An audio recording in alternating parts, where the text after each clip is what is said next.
kukyankana abatanjagala ne bategeera nti Kenzo family ye eyuga ne bagiyingiramu mpaka bagituusiza we mulaba nga kwotadde n'abo be mulabye abeefudde family ya bawa mukyala wange wa mukwano gwange nga kwotadde n'abo abeefudde mbu ba family ya bawa mukwano gwange naye ng'ate bawa mukwano gwange yali yakola ddanika mu nikeyo tebaaliyo bwe babanga family ye family ateeberako mikolo gimu egimu tegibaamu kitegeeza buno bwa mafiya era okusinziira ku mawulire g'enfuna kuva ku soose ez'enjawulo bagamba nti bano abasajja abatandise okwerimbika mu family ezitali zaabwe baweebwa ddiiro to frustrate me ndabika ng'omuntu ali depressed bateeka kintu mu bantu nti Kenzo ali depressed bamale bampa obutwanfe bagende nti Kenzo yesse oba Kenzo yafuna obuzibu okuva lwe yaviibwako mukyala we era kikimuleetedde okufa baagala kumpa butwanfe beekwasizaawo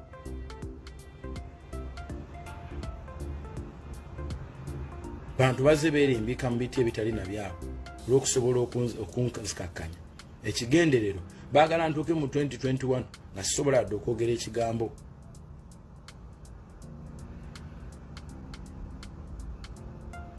munfuna bulungi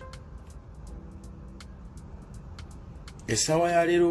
abagamba nti ate nze nnumwa lwa mukwano gwange bikinedda kino kiri beyond tabirinamu naye yennyini she is a victim lwakuba tamanyi ate tayinza kumanya kuba mukyala tamanyi mizannyo bano bantu gye bazannya takimanyi alitegeera oba ayinza n'obutategeererako ddala oba alitegeera bamaze namuzaalamu baana ti abantu bano si balungi bwema mulowooza mpakane munoonyereze mukwate amakamera mugende munoonye ekisi ba mukwano gwange naye ababuulire ku bifo lwaki bayawukana oba ye anaabeera enjo bantu ffenna tulina engeri zaffe sijja genda wala sijja kwogera bingi kubanga sikkirizibwa naye njagadde obabuulira nti ng'omusiraamu nze ndowooza basiraamu bannange bandinwaniridde kuba sibadde navaawo wano ne bagamba nti omuwala omuyimbi Kubya Rema Namakula obufumbo bwe kutetegana era n'okutwalibwa n'okumugibwako basobe omufumbize omusajja eyeyita Ssebunya Hamza kyali kiteeketeeke nga state yakiteeka okubonereza omuvubuka Eddy Musuuza omuyita Eddy Kenzo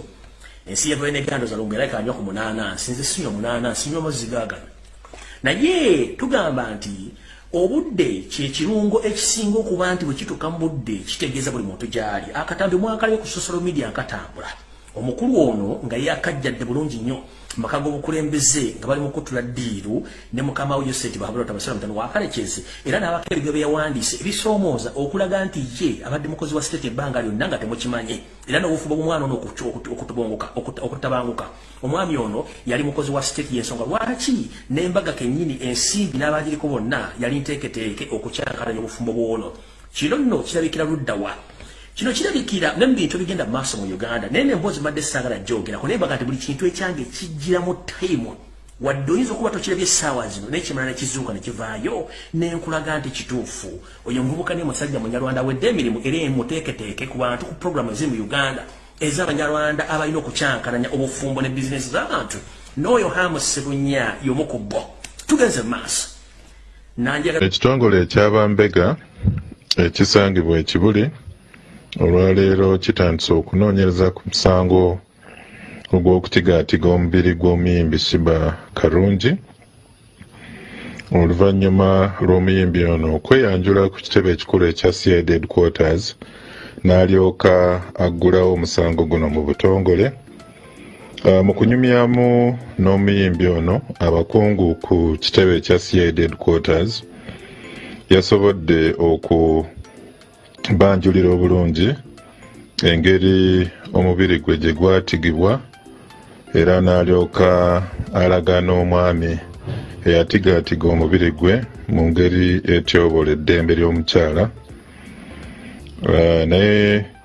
okwawukanako n'ebizza ebitambula mu mitimbagano ne ku mikutu egya social media omwami gwe yayogeddeko yalaze nti si ye Andrew Mwenda, era oluvannyuma lw'okutwanjulira mu butongole omuntu eyamutigaatiga abakungu bagenda kweyongerayo n'okugaziya okunoonyereza ku nsonga zino, naye nga ekikulu mu byonna twagala okwebaza omuyembe Shiba okukozesa obuvumo okuvaayo n'okujja ku kitebe ekikulu ekya CID okugulawo omusango mu butongole n'okutubuulira buli kimu nga bwe kyatambula. Era twagala okuggumiza bannayuganda n'abakyala abali eyo ng'eddembe lyabwe lityoboolebwa nti nga ekitongole kipoliisi tuli beeteefuteefu okulaba nga tulwanirira eddembe ly'abakyala, naddala abo abavumirirwa mu ngeri ey'okutigaatiga emibiri gyabwe, obuliisamaanyi n'emisango emirala egityoboola eddembe ly'abakyala. Mwebale nnyo. Nyambadde akantu kange kakuma wakiryoke, sikugambe jangu koliki mukwateko, no gwendekanga mukola ki bondaba omukyala yenna omubiri gwe kiri gyali okukozesa ekyakola ki mubiri gwe, naye gwa butunuulira si gugwo gwe kikulu mu mutwe kikyo kikontroling kubanga tuli nsolo, tetuli nsolo, tetuli nkoko mbuolabe enkoko ng'ogiripira, tuli bantu. So kyenayogerera is kujjukiza abasajja nti tuli bantu, abaana b'abendi abakazi bantu. If you can do that to means omuntu byomu bwamanyi nti sobola okwogera, tujja kumanyira otyo. Osobola okumbuuzaako lwaki ojja n'omusirikale,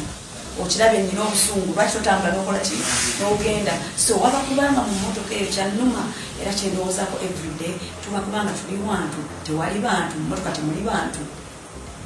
wandikoze eki ekyo kyenayogera. Abasajja balikirawo kulaba abakazi ng'enkoko, tuli bantu, temugobanga abagoba enkoko, tuli bantu, tulina olulimi lwetusobola okwogera. Jangu nkwane nkugaanye. Abadda ku social media namusekera ebintu nga assaults, nemubifunamu mmwe ng'eyo time gye mufunyembu okukuba amayinja, noono eyafunyeyo ekimuluma katumalirize ddala. Abannayuganda nze mbaagala nnyo because munnayuganda sirina wakulaga, singa nalinawo nandigenzi because oluusi musukka, you cause a lot of depression when